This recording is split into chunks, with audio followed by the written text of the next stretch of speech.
Close your eyes and let the world around you begin to fade into a soft, distant hum.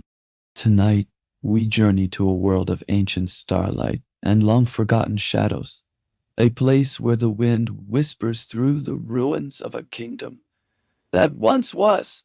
He wasn't just a ranger wandering the lonely wild, nor simply the sword-wielding heir to a throne that had vanished into the mists of time. Aragorn lived a life that legends themselves envy, a life raised in the deepest of secrets, hunted by shadows that moved without sound, and torn between the warmth of a mortal love and the heavy, cold duty of a king. But behind the silver crown and the legendary blade lies a journey far more epic than any song the poets ever sang. Before we travel deeper into the northern wilds, take a moment to find your most comfortable position. Let your breathing slow, matching the rhythm of the ancient trees. Whether you are listening under the quiet of a midnight moon or the soft glow of a fading evening, you are part of this fellowship now. The story of the man they would call the king begins not with the fanfare of trumpets or the gold of a palace, but with the quiet gravity of a profound law. Long before the great fellowship was formed, before the fires of Helm's Deep or the crowning in the heart of Gondor, there was only a broken kingdom in the north and a child born into a world of immediate, suffocating danger. Arathorn, too, a chieftain of the Dúnedain and the bearer of a fading bloodline, lived in a world where every shadow held a threat. The great kingdom of Arnor had long since crumbled into grey dust, split and shattered by centuries of war and the relentless march of time. Its people, the Rangers, roamed the vast, untamed wilderness as nomads, forever hunted by orcs and watched by the ever-growing darkness in the east. Yet, even in the ruins of a once great realm, a fragile hope endured. Arathorn too was joined by Gilrain, a woman of quiet wisdom and inner strength. From their union, in the year 2931 of the Third Age, a son was born, Aragorn, the last of the line of kings.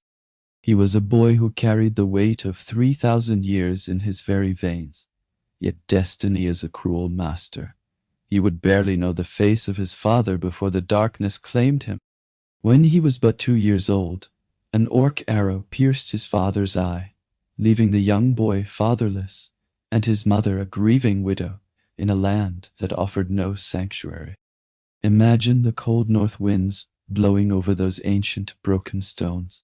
Picture the grey mists clinging to the remnants of tall towers that once touched the clouds, now silent and forgotten under the heavy weight of centuries.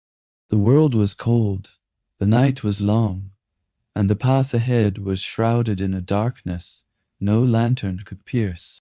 Aragorn's story began not with the triumph of steel, but with the vulnerability of a hunted child. It was a beginning defined by the absence of a crown, in a place where only the wind dared to speak his name. But as the shadows lengthened across the broken plains, a small flicking light remained. Even in the deepest winter, the seeds of a new spring remain hidden beneath the frozen earth, waiting in the silence for their time to rise. For even in the heart of the ruins, hope endures. In the year 2931 of the Third Age, the world was a vast and weary place, a landscape of shifting shadows, where the memories of kings had begun to turn into little more than dust and starlight. It was a time of deep uncertainty, a season where the ancient enemies of the West were beginning to stir in their long, dark sleep, their cold eyes turning once more toward the scattered remnants of those who once held the light. Into this world of quiet peril, a child was born, the last of a noble broken line, carrying within his very breath the legacy of heroes whose names had become mere whispers in the wind. This child, born to Arathorn II and the wise Gilrain, was the final ember of a once great fire. But there were no trumpets to herald his arrival, no golden cradles or high stone walls to keep the night at bay. He was born into the wild, a place where the wind bit deep, and the safety of a home was a luxury his people could no longer afford. When the young boy was only 2 years of age, a shadow fell across his life that would forever change the rhythm of his heart.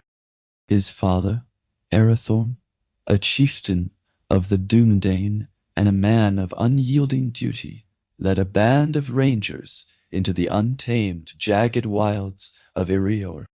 They were hunting the orcs that crept like a sickness through the borders of their land, a mission, born of necessity, yet destined to be his last.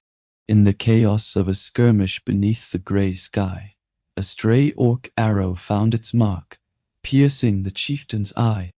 In that silent, terrible moment, the line of kings was nearly extinguished. Aragorn fell to the earth, leaving behind a young son who would never truly remember the strength of his father's hands or the sound of his steady voice. Gilren was left a grieving widow in a world that offered no mercy to the broken, her heart heavy with a sorrow that few could measure, and a fear that was even deeper than her grief. Driven by a desperate maternal love, Gilrain knew she could not stay in the open wilds where the darkness was closing in.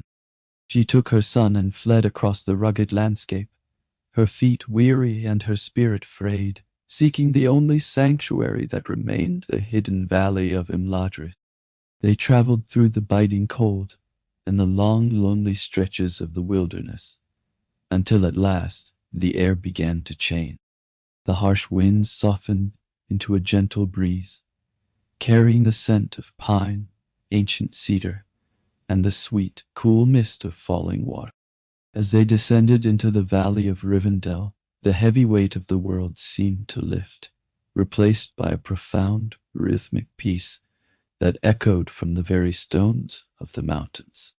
It was here that Elrond, the elf lord, received the boy with a kindness that felt like the first warmth of spring after a long, bitter winter.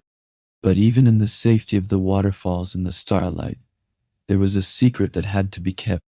Elrond knew that if the enemy in the east ever learned that the heir of Isildur still lived, the boy would be hunted across every corner of the earth without mercy.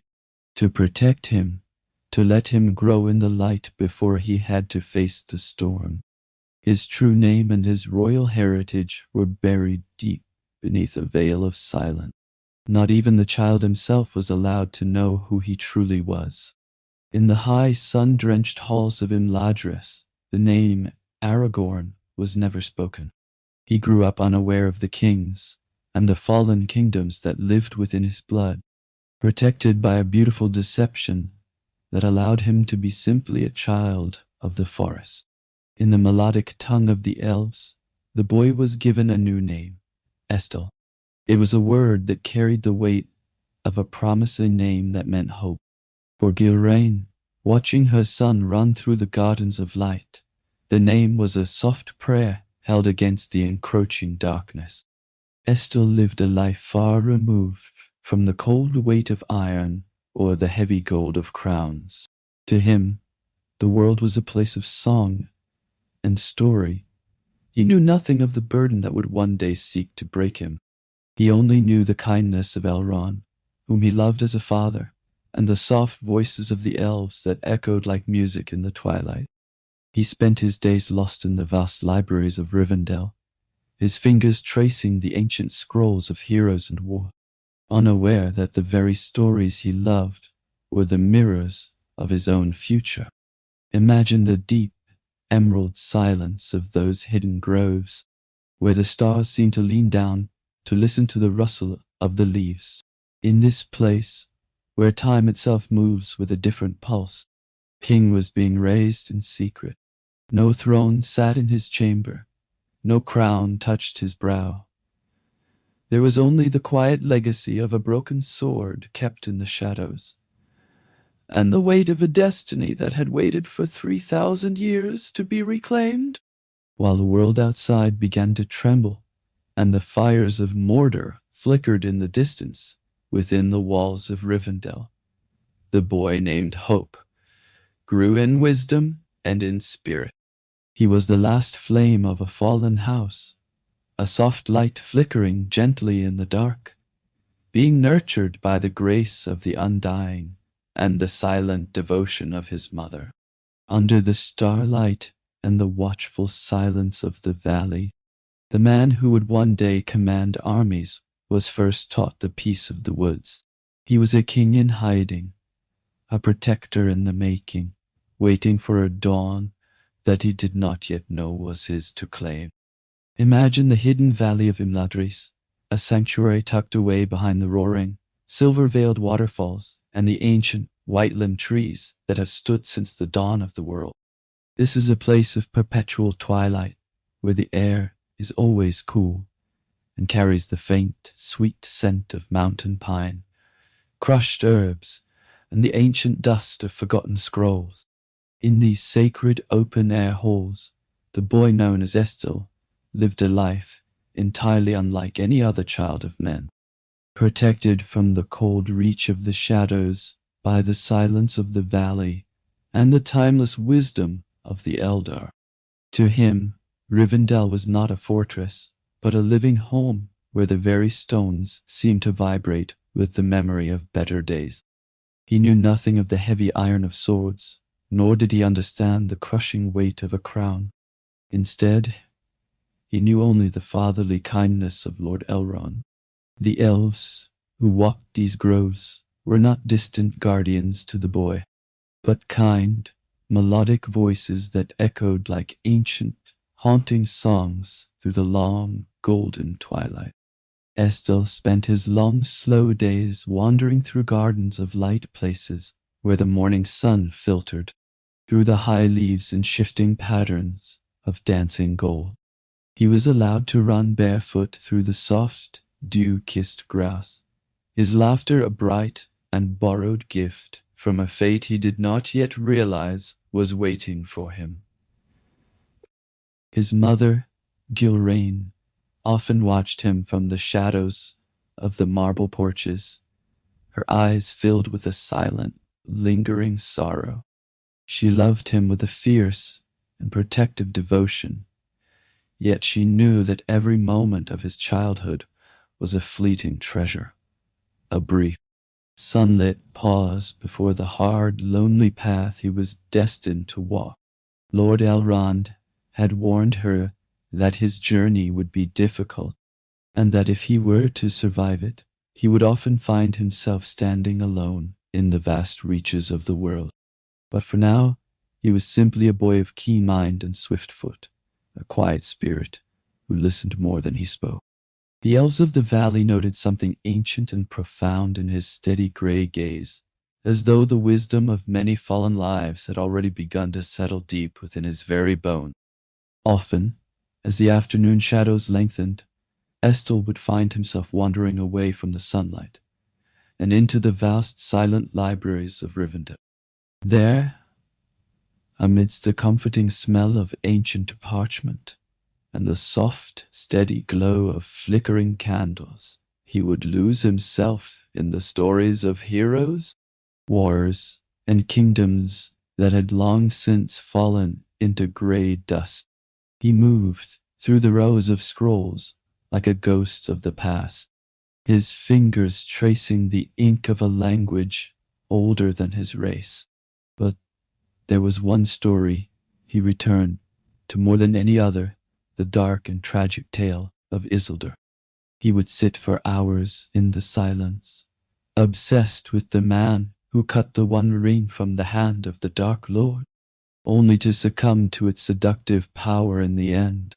Estel did not know that the blood of Isildur flowed through his own veins, yet something in the tale stirred a strange mixture of awe and unease in his soul.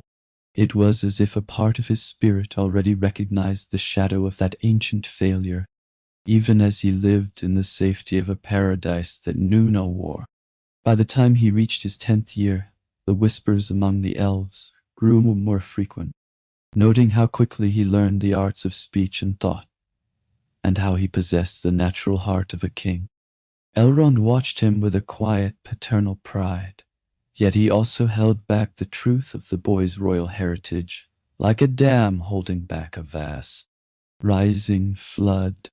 He allowed Estel to live on with a restless curiosity in his soul and a quiet fire in his heart, even as the world outside the valley began to tremble under the weight of change. Dark shapes were moving in the distant woods, and whispers of Sauron's return began to spread through the secret networks of the wise. The same shadow that had claimed Estel's father was now reaching for the sun, and the peace of Imladris was becoming a fragile shield against the gathering storm. But as the deep night falls over the valley, let the image of the library and the gardens fill your mind with a sense of absolute safety.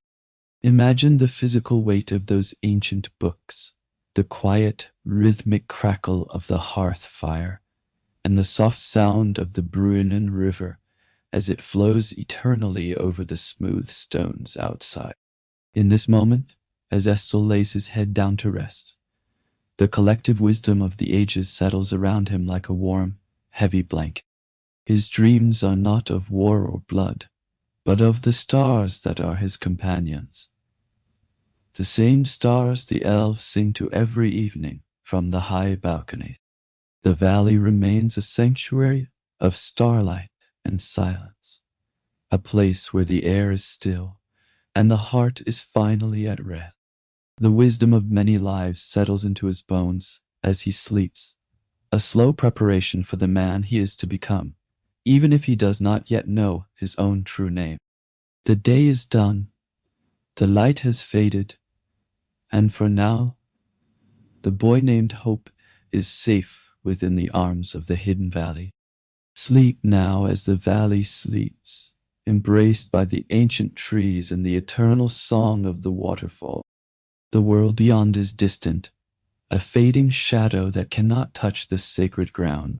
Here, the only thing that moves is the moonlight upon the water and the soft, steady breath of a child who carries the future of the world in his dreams.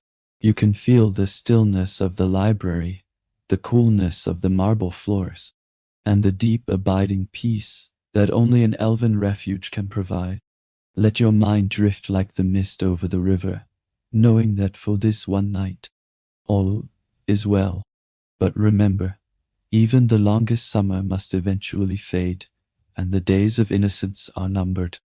Soon, the peace of Imladris will give way to the long, hard road of the king, and Estel will have to meet the man he was born to be, Aragorn. By the time Estel reached his 20th year, the gentle innocence of his childhood had matured into a quiet, formidable strength and a restless, questioning soul. He had become a man of tall stature, with a stride that was both purposeful and silent, and eyes that held the striking, stormy gray of a mountain sky before a rain. Within him, a deep intuition had begun to stir a feeling that the name he carried was but a temporary veil, a borrowed cloak that no longer fit the growing spirit beneath. Lord Elrond, the immortal master of Imladris, observed this transformation with a heavy heart and a clear mind. He recognized the shifting of the tides within the young man he had raised as his own son. One evening, as a soft, violet twilight settled over the valley, and the first silver stars began to pierce the velvet canopy of the sky, Elrond summoned him to a high, secluded chamber. It was a room lit only by the slow, flickering dance of low-burning candles and the invisible, heavy presence of ancient memory, a place where the very air felt thick with the dust of long-forgotten ages and the weight of secrets that had waited centuries to be told. In this chamber, there were no gods, no elaborate ceremonies, and no fanfare to mark the gravity of the hour. Only the elf lord and the young man who had lived his entire life under a name that meant hope. Elrond spoke with a voice that was gentle, yet it carried a resonance like distant thunder, breaking the silence of 20 years with a truth that seemed to vibrate through the marble floor beneath their feet. "You are Aragorn," he said, the name sounding ancient and powerful in the still air, "and the rightful king of Gondor and Arnor." A vast, echoing silence followed those words, a silence so deep that Aragorn could hear only the rhythmic thrumming of his own heart. The world he had known, the sheltered world of a ward, in a hidden valley, was shattering quietly, piece by piece. The royal blood of his ancestors, the same blood that had once faced the Dark Lord on the slopes of Mount Doom, was coursing through his veins with a new, heavy significance. Then came the physical awakening of his heritage. With slow, deliberate movements, Elrond reached into the deep shadows and brought forth the heirlooms of a fallen house. First, he placed into Aragorn's palm the ring of Barahir, a relic of ancient Númenor, whose silver twin serpents with emerald eyes had been worn by kings since the First Age. The metal was cool and strangely heavy against his skin, a tangible, freezing link to a past that had always felt like a distant myth found only in the pages of books. But it was the second gift that truly awakened the king within. Elrond presented the shards of Narsil, the broken sword that had cut the One Ring from Sauron's hand 3,000 years ago. The steel was cold and dark, its jagged edges reflecting the dim candlelight in sharp, flickering glints, a perfect tragic symbol of the fractured kingdom it was once meant to rule. As Aragorn took the hilt into his shaking hands, he felt the ancient iron pulse with the unspoken promises and the heavy failures of his bloodline. Imagine the profound, absolute stillness of that high chamber, where the only other sound is the constant, distant roar of the waterfalls, echoing through the valley like the passage of time itself. The weight of 3,000 years of destiny was no longer a story read in a silent library. It was now a physical burden settling quietly into his bones, a mantle of responsibility that felt as heavy as the stone mountains surrounding. The identity of Estel, the boy who ran through the sun-drenched gardens, began to drift away like smoke in the wind, and the spirit of Aragorn awakened fully in the dark. This was a transformation born not of pride, but of a quiet, somber realization of duty. He looked down at the broken steel in his hands, understanding in the marrow of his being that his life would never again belong solely to himself. He was the last flame of a fallen people, a flickering light tasked with standing alone against an encroaching winter. His mother, Gilrain, watched from the periphery of this revelation, her heart a complex landscape of fierce pride and sharpening pain. She had raised him for this inevitable hour, yet now that it had arrived, her soul trembled for the hardships and the long, lonely roads she knew he would have to walk. She saw him as he truly was, still young in the eyes of the immortal elves, yet now burdened with the silent hopes of every free person in Middle-earth. Elrond, too, knew that time was a luxury they could no longer afford. The shadows in the east were growing long, and the world needed more than just hidden kings and forgotten swords. They needed a leader who had been forged not in the comfort of a sanctuary, but in the crucible of the world as it truly was. As the candles burned low and the moon rose high over the jagged peaks of the valley, Aragorn made his first choice as a man and a king. He would leave the safety of Rivendell behind. He would abandon the soft beds, the song-filled halls, and the gardens of light to embrace a life of exile, anonymity, and service. He would not seek to claim a crown through his bloodline alone. He would earn it by walking the wild, dangerous paths of the world, as a servant to those who would never even know his true name.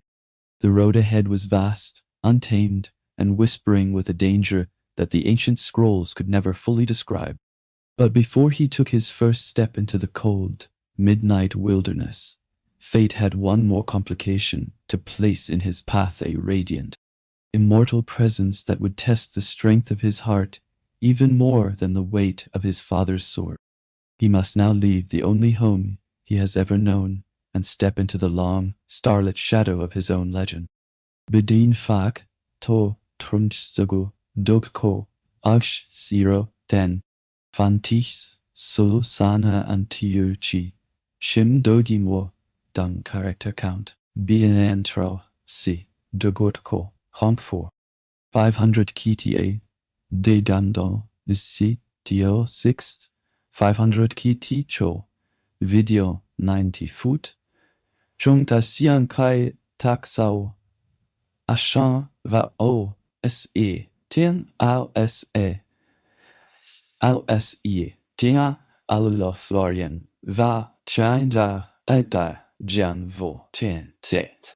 Kiache vobi, am yu bijan, gic, bnc, n, gnc, ana, dia, kak, mnc, tai, ja. Beyond rewrite, nais I, tip trung, vago kono, karachi, anjaya, vanchie, awo, kanjek, awundoga harakui. Tio, raa, empty, kongjan, thin dogen, meditative space. Kau, inachi, duako, isya, ingati, nanch siang, lam, amhaneta, jogen, ish a. Yidoidari, labin rewrite, 9, 510, cho, mmc 5, dajida, r, c, wa, r, n. Tie, ebado, bo, do, mas, 500 kT, Section 5. The choice of the Evenstar transition before the echoes of his true name had even settled in the high stone chambers of Imladris, and before the cold weight of the broken sword had fully integrated into his spirit. Fate placed one more obstacle before the young king, one far more complicated than orcs, blades, or the creeping shadows of the east. He stepped out from the heavy silence of Elrond's council, and into the golden filtered light of the gardens, where the afternoon sun played amongst the ancient, silver-barked branches of the trees. It was there, amidst the fragrance of crushed thyme and mountain air, that he saw her. Her name was Arwen Andúril, the Evenstar of her people, a being of radiant, immortal beauty, who had only recently returned from the golden woods of Lothlórien. She was the daughter of Elrond, and the granddaughter of Galadriel, untouched by the weary passage of time, or the biting sting of mortal sorrow.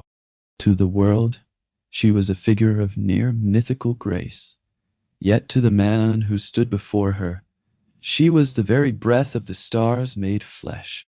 As they met beneath the shimmering canopy, the transition within Aragorn was complete. He was no longer Estel, the sheltered ward, but a man standing in his full height, young and uncertain, yet carrying a fire in his spirit that even the elder could perceive. Arwen looked upon him at first as one might look upon a curious and wild flame, something fleeting, beautiful, and destined to fade. But the more they spoke, the more that flame grew within her heart. He spoke to her not as a subject might speak to royalty, but as a man who understood how fragile and precious a single lifetime truly was. They walked together through the quiet, emerald groves of the valley, speaking of the high stars, the old songs that lived in the stones, and the mysterious lands that lie far beyond the great sea. Every glance he gave her was heavy with the weight of a time he did not possess, for his years were but a heartbeat in the eternal eyes of the elves. But love in Middle-earth is a burden as much as it is a blessing, and their growing bond brought a deep heaviness to the heart of Lord Elrond. The elf lord did not oppose their union out of pride, but out of a father's protective grief. He had seen the decay of mortal kingdoms and knew the inevitable, bitter end of the race of men. To him, Aragorn was noble and good, but he was ultimately doomed to die. She is of the Elder, and you are of the race of men, Elrond warned, his voice echoing with the sorrow of ages. Her fate is bound to the undying lands, while yours is bound to death. He pleaded with his daughter not to add to the world's sorrow by choosing a path of certain grief, for there was already enough darkness in the world. For a time, a silent war began within Aragorn's soul. He could not ask her to forsake eternity for a mortal life of hardship, yet every step away from her felt as though he were tearing a piece from his own spirit. The true reveal of their destiny did not happen in the halls of kings, but in the sacred, quiet places of the world.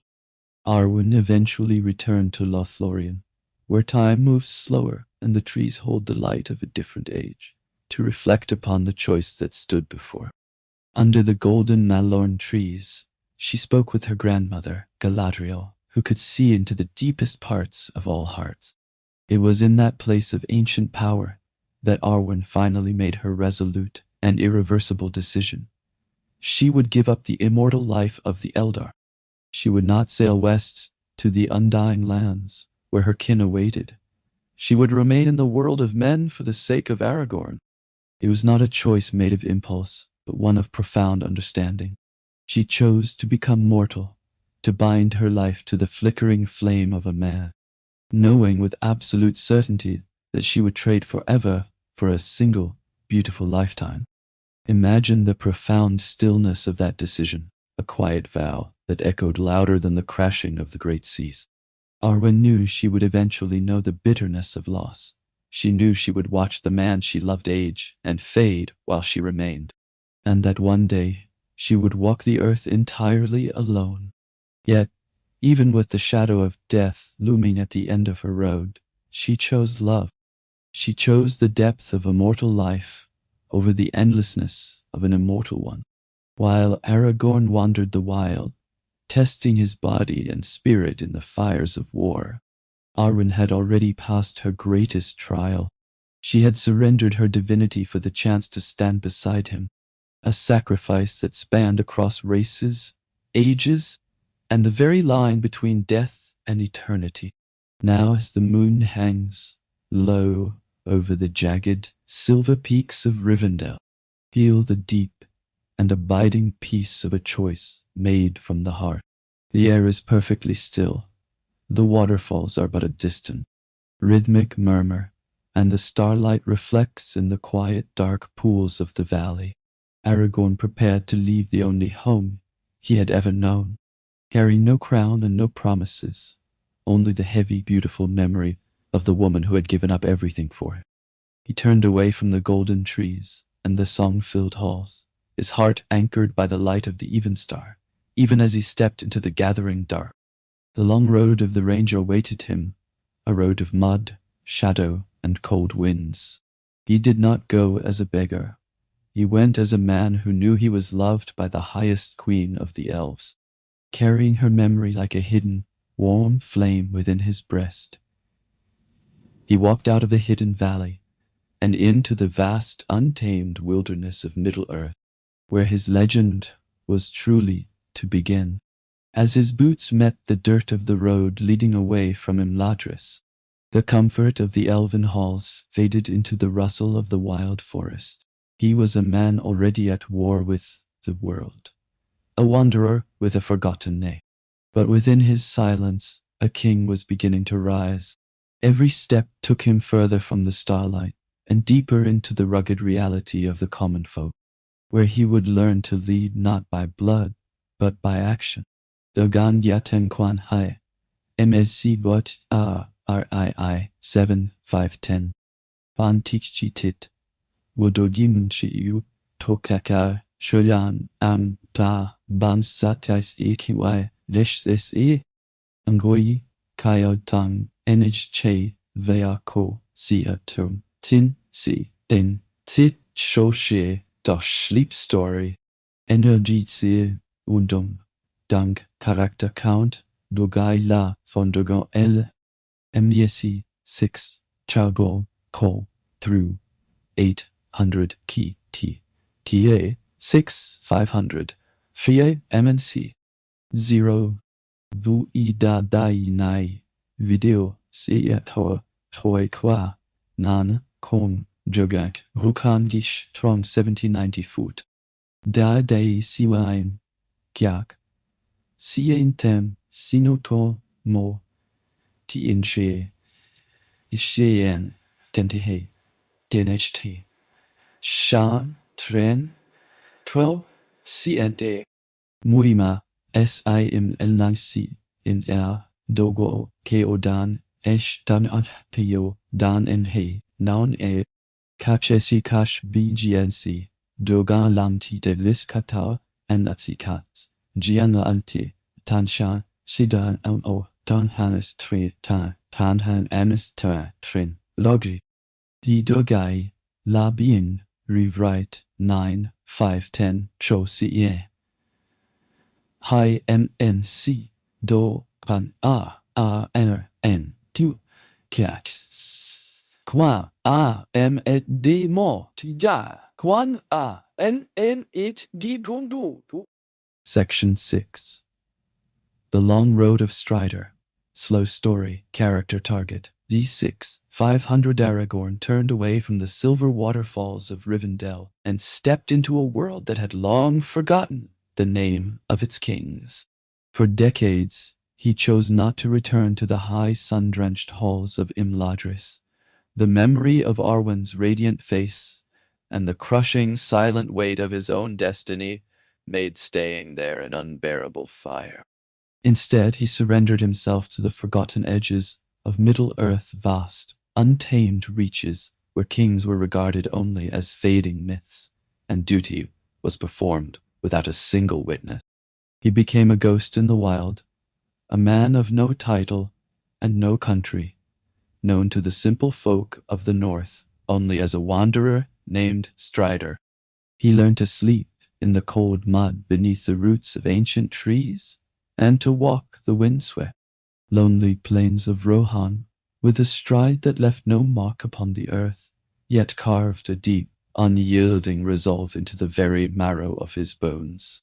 This was the long, brutal road of the Ranger, a decades-long exile, where he chose to be a servant to the world before he ever dared to rule it. During these long years of wandering, Aragorn served the great lords of men under a veil, of various names and disguises, carefully guarding his royal bloodline like a hidden flame. In the rolling, emerald grasslands of Rohan, he rode beside King Thengel, the father of Theoden, proving himself a warrior of unmatched discipline and resolve.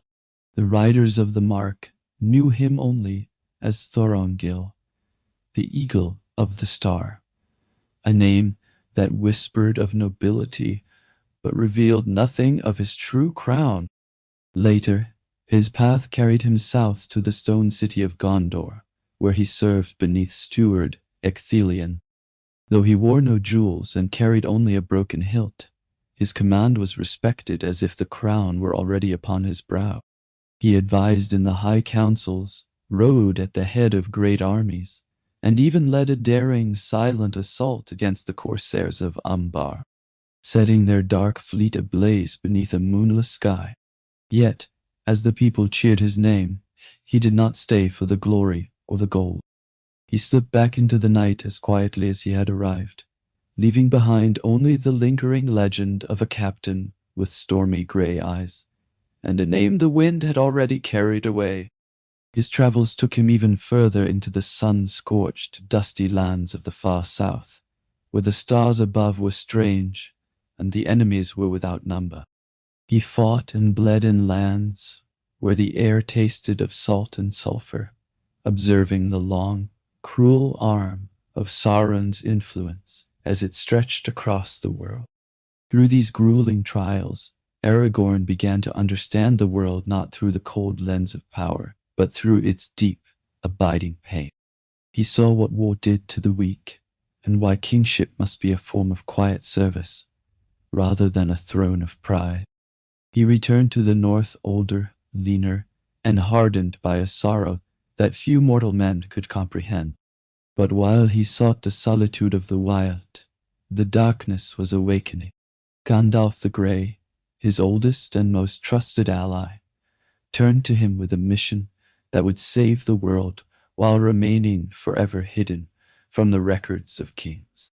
For many exhausting years, Aragorn hunted a wretched creature named Gollum the Twisted Soul, who had once possessed the One Ring. Tracking this creature was unlike any hunt he had ever undertaken. Gollum was clever, slippery, and fueled by a desperate, whispering madness. Aragorn followed his ghostly trail from the marshes of the Anduin to the jagged obsidian peaks that guarded the black gates of Mordor. He moved through places where the very air reeked of ancient death, enduring a loneliness deeper than the wilderness itself. Finally, after what felt like an age of tracking through silt and cold slime, he found his prey. Near the dead marshes, not far from the reach of the Dark Lord, Aragorn captured the pale, half-mad creature.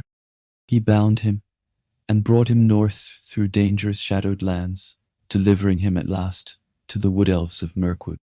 In capturing Gollum, Aragorn had unknowingly cleared the path for a journey that had not yet even begun, protecting the future of a small hobbit in the Shire before a single step had been taken.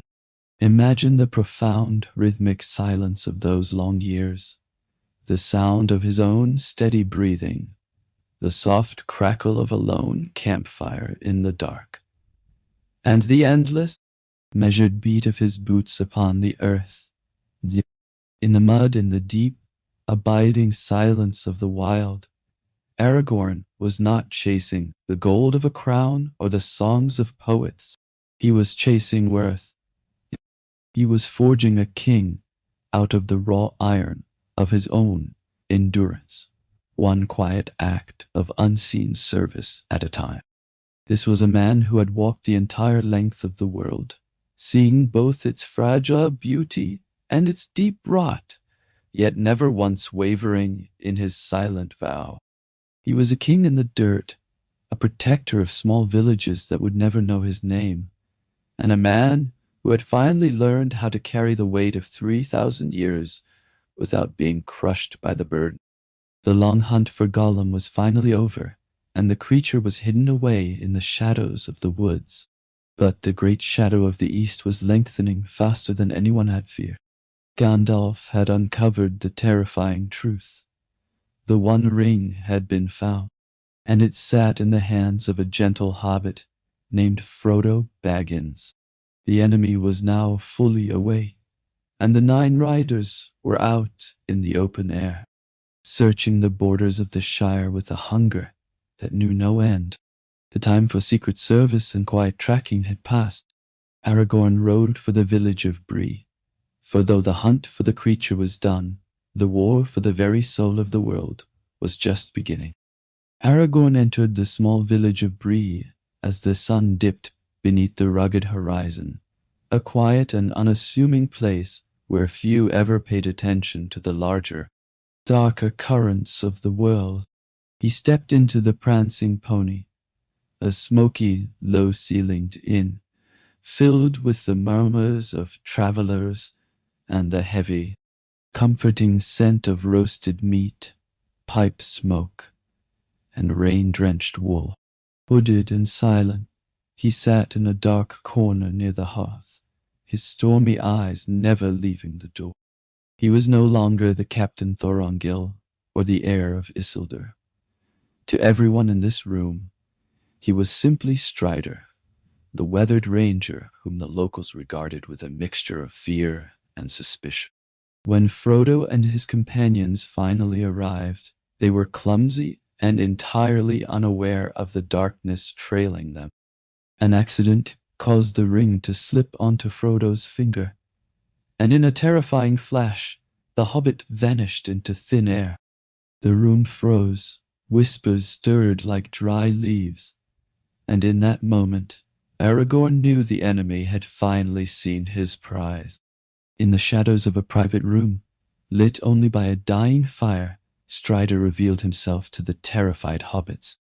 He did not offer them empty assurances or grand tales of his royal blood. He offered them the cold, hard truth. "I can protect you," he said, his grey eyes piercing through the gloom. "But I cannot guarantee your safety if you refuse to trust me." To Frodo, this grim, weathered man in the corner seemed like just another shadow to be feared. But Aragorn's voice carried a weight of integrity and exhaustion that could not be faked. He had walked too far and seen too much to waste his breath on lies. Slowly, a fragile, necessary trust was born between the ranger and the halflings. When the Black Riders attacked the inn later that night, tearing into the empty beds where the hobbits should have been, Aragorn was already watching from the darkness, his hand tight upon the hilt of his sword. Leaving the safety of Bree, Aragorn led the hobbits into the deep wild, avoiding the open roads and trusting only the hidden hills and thickets he had wandered for decades. He was a relentless and silent guide, his eyes constantly scanning the horizon for the telltale ripple of the Nine. Through the Midgewater marshes, they slogged through the thick, black mud, soaked to the skin and bitten by endless swarms of insects. As the hobbits began to wonder if their protector was truly a friend or merely another ghost of the wilderness. But at Weathertop, among the crumbling stone ruins of an ancient Arnorian watchtower, their doubts vanished in the heat of a desperate battle. 5 ringwraiths descended upon them in the black silence of the night, their wailing cries chilling the very marrow of their bone. Aragorn fought them off with torch and sword, a whirlwind of flame and cold steel holding the line, with a fury that shocked even himself. Yet the victory at the tower was hollow and bitter. Frodo had been stabbed by a Morgul blade, a cursed weapon designed not to kill the body, but to enslave the soul to the Dark Lord forever. Aragorn knew the gravity of the wound. If they did not reach the medicine of Rivendell soon, Frodo would fade into a wraith himself.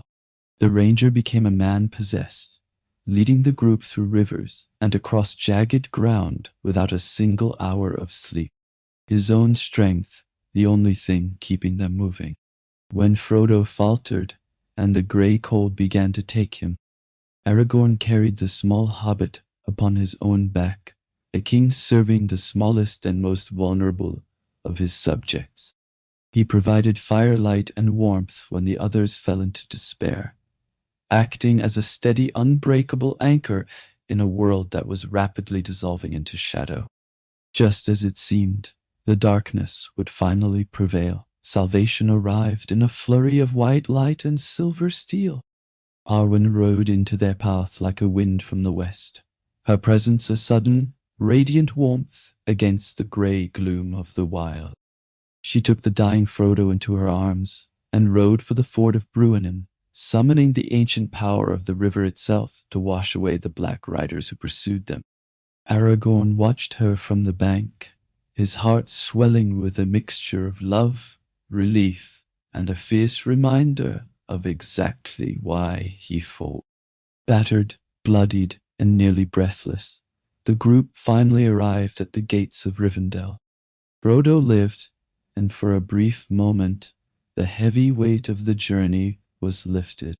They had returned to the safety of home, to the Valley of Waterfalls and Starlight, where the story of hope had first begun.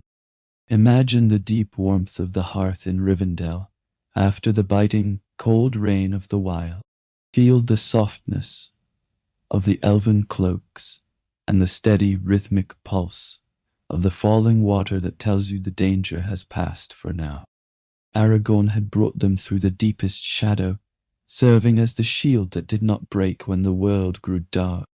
But as he looked upon the reforged shards of his own past in the halls of Elrond, he knew this was only the beginning of a much longer road.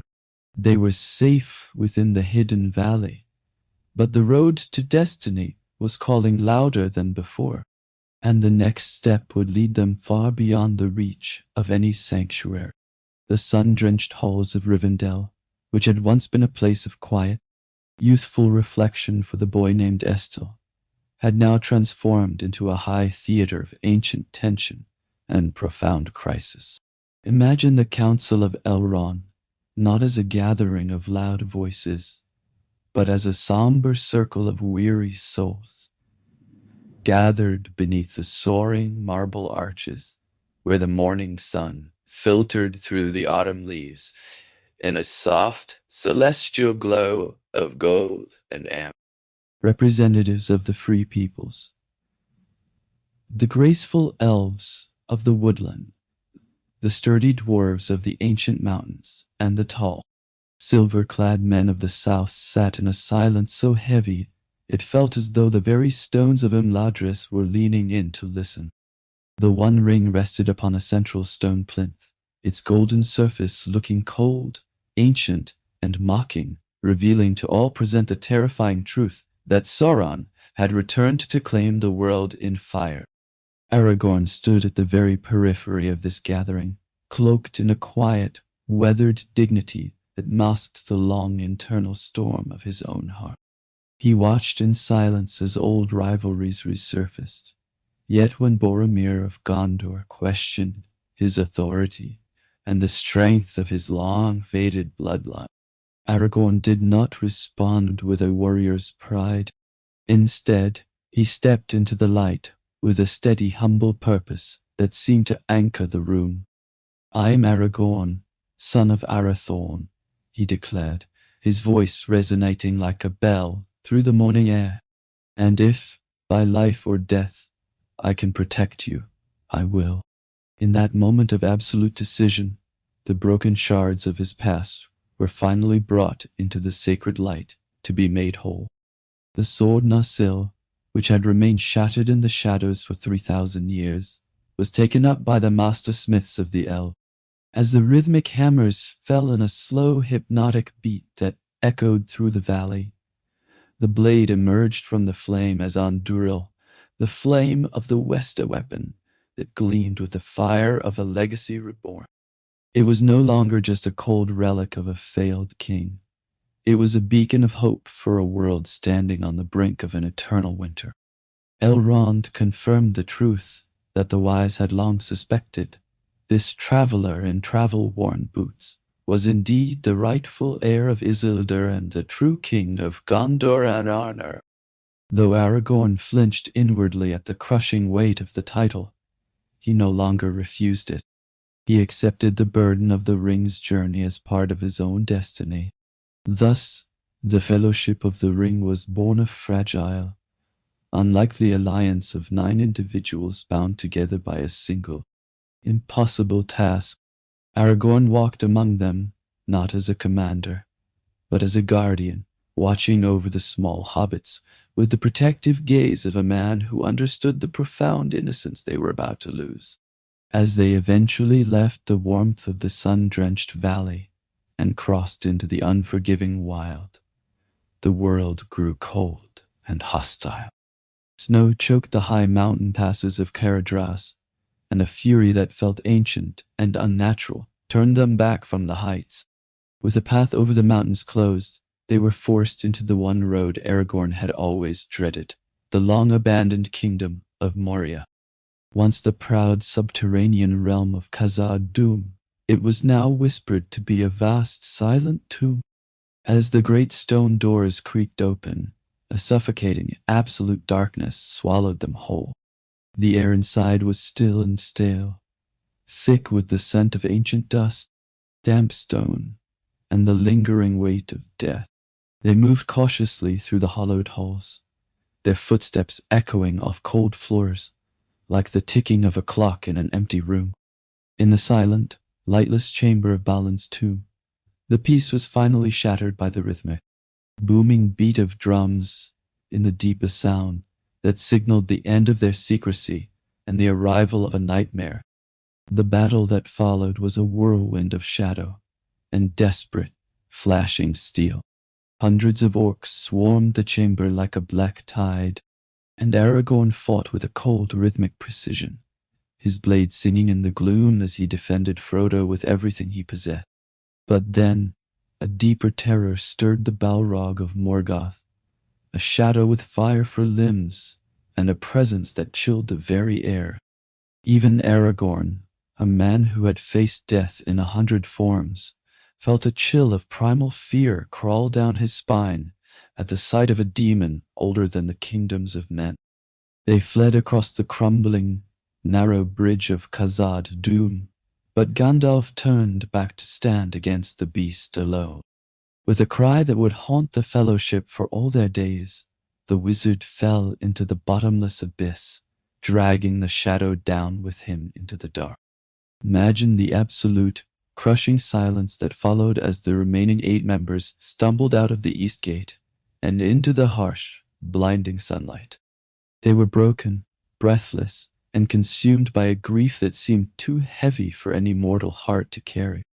The world felt gray and empty beneath their feet, covered in the invisible ash of their fallen leader.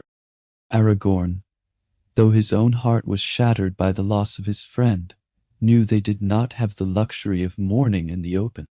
He stepped forward, his voice firm despite the raw, visible pain in his eyes. "We must move," he whispered, a command that was also a plea for survival. Gandalf's sacrifice will be for nothing if we linger.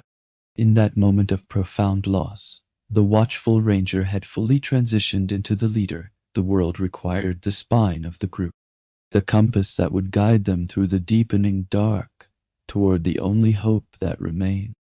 After the suffocating terror of Moria and the bitter chill of the mountain air, the Fellowship emerged into a land that felt as though it had been plucked from a celestial dream.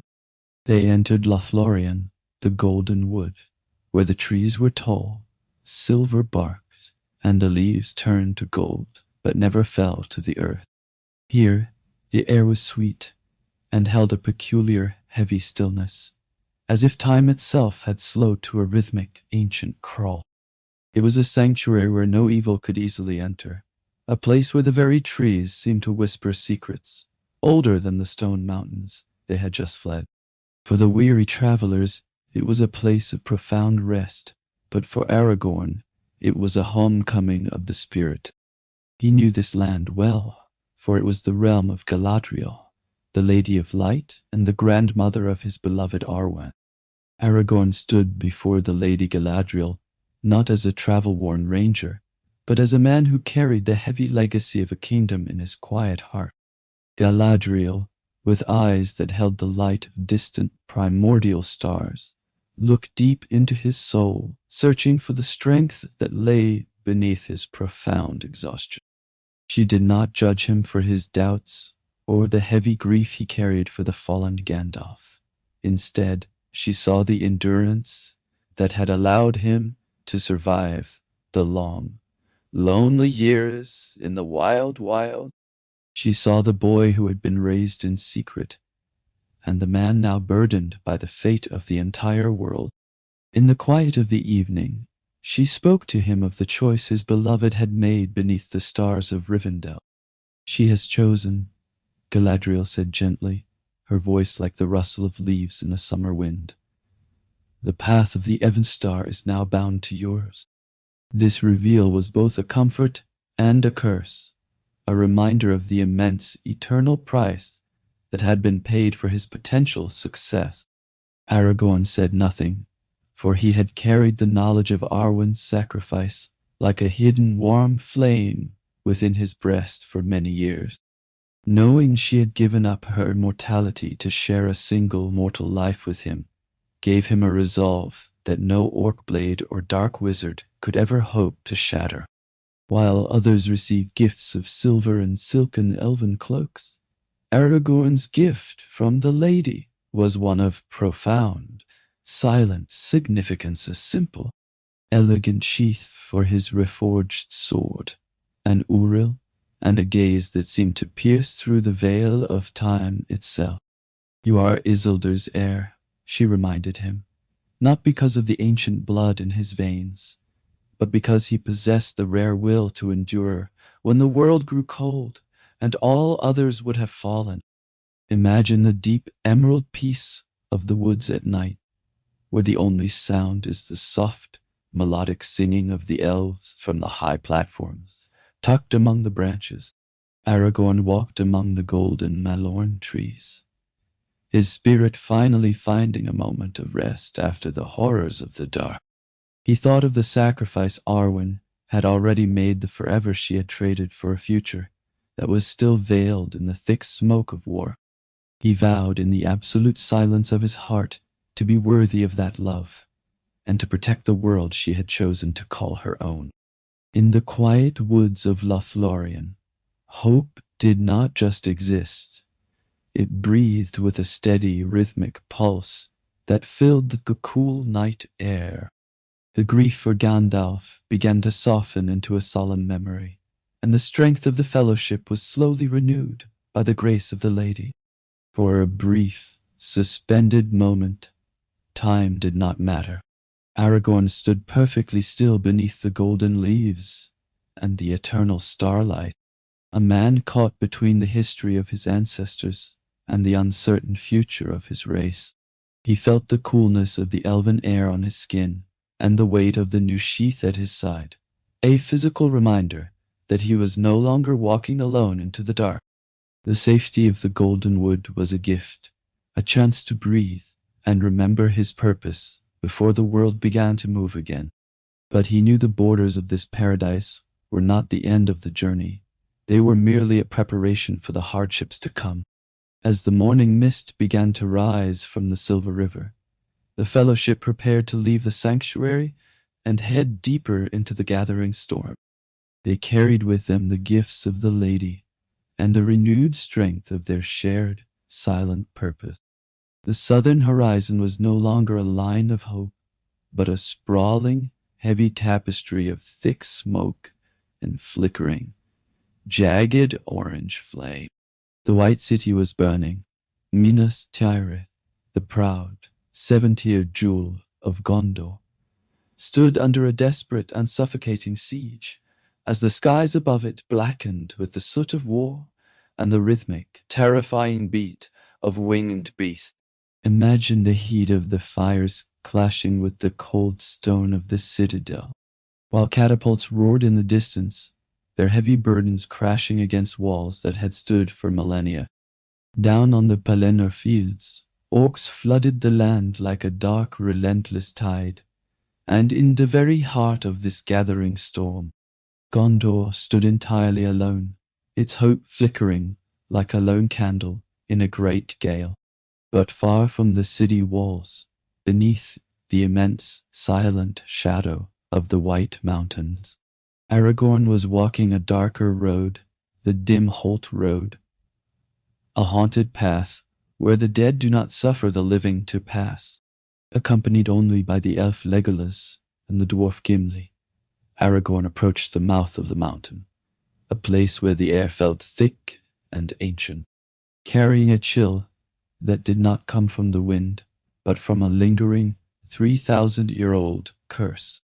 Inside the deep caverns, the black stones seemed to absorb the light of their torches, and the silence was heavy with the weight of unseen whispers.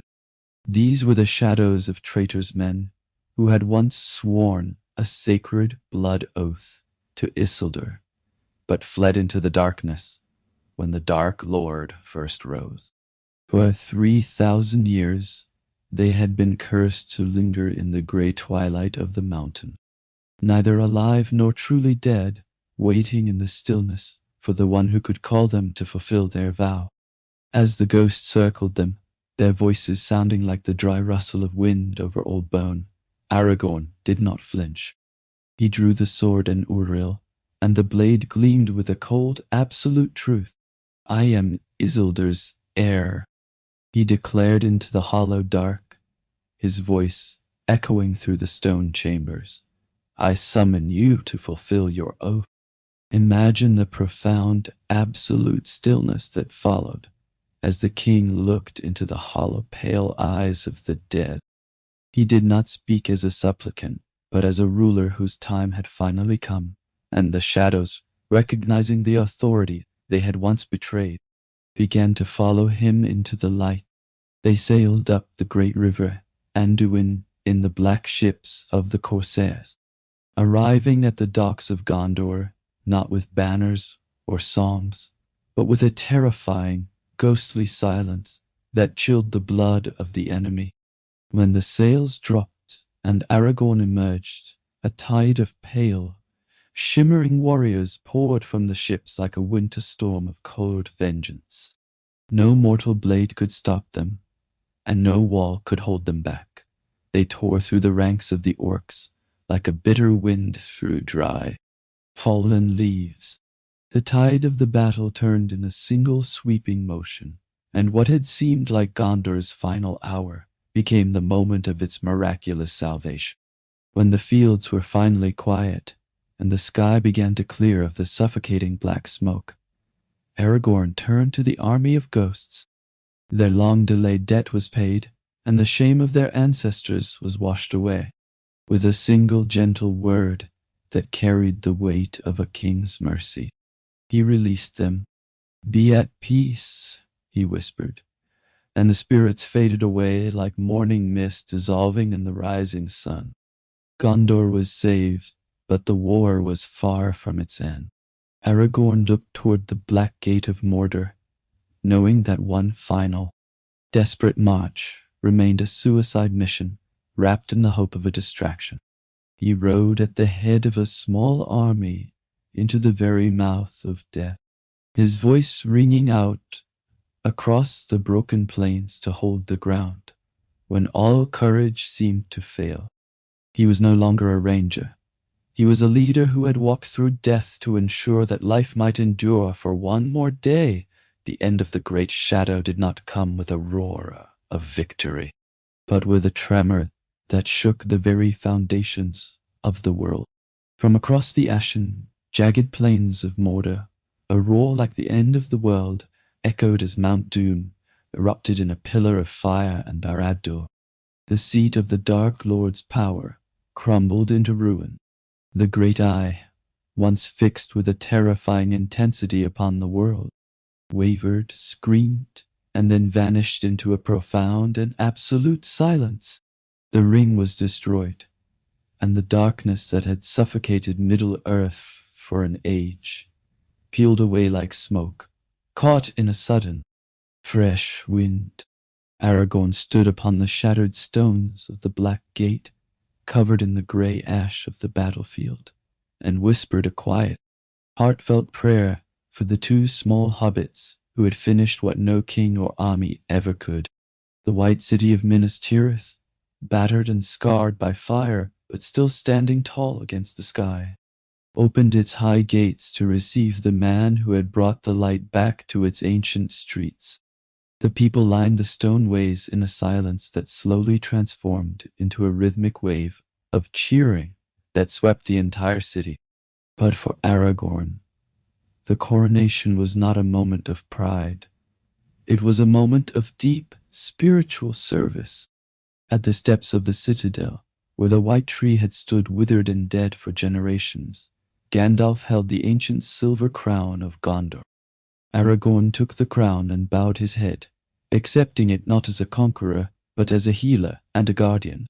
As the silver touched his brow, he sang in the melodic, ancient tongue of the elves a song of peace, of sorrow, and of a new age rising from the ruins of the old.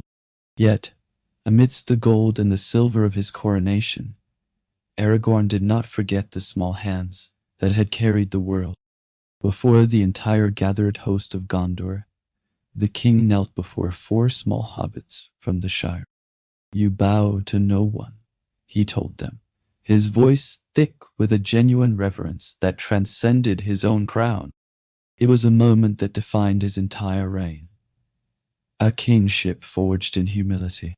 Under his rule, the kingdoms of Gondor and Arnor were reunited, and the white tree bloomed once more, its white blossoms a physical sign that the winter of the world had finally passed. He ruled for 120 years of profound peace, a long, warm summer that healed the scars of the land and restored the ancient alliances that had been broken for centuries. As the decades drifted by like slow leaves on a river, Aragorn remained a wise and steady guardian, a man whose hands were known as the hands of a healer.